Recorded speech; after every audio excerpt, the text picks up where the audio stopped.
Kapag natutunan mong mahalin ang sarili mo ng buo, nagbabago ang pananaw mo sa mundo. Hindi mo nahahabulin ang mga bagay na dati mong akalay makakapagbigay ng kasiyahan sa iyo, tulad ng atensyon, validation o pag-apruba ng iba. Sa halip, matututo kang magtiwala sa kakayahan mo, sa halaga mo bilang tao at sa mga prinsipyo mo sa buhay.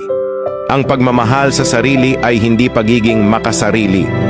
Ito ay pagbuo ng mas matatag na pundasyon para sa sariling kaligayahan at kapayapaan. Kapag mahal mo ang sarili mo, ikaw na ang nagiging standard. Hindi mo na ikukumpara ang sarili mo sa iba dahil alam mong sapat ka, higit pa sa sapat. Hindi madali ang proseso. Darating ang mga araw na kukwestiyonin mo pa rin ang sarili mo.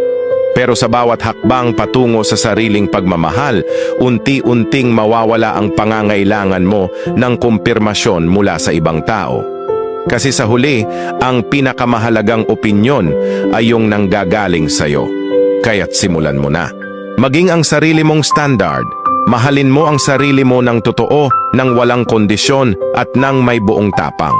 Dahil sa sandaling gawin mo ito, makikita mo ang halaga mo. Hindi sa mata ng iba, kundi sa mismong salamin ng buhay mo.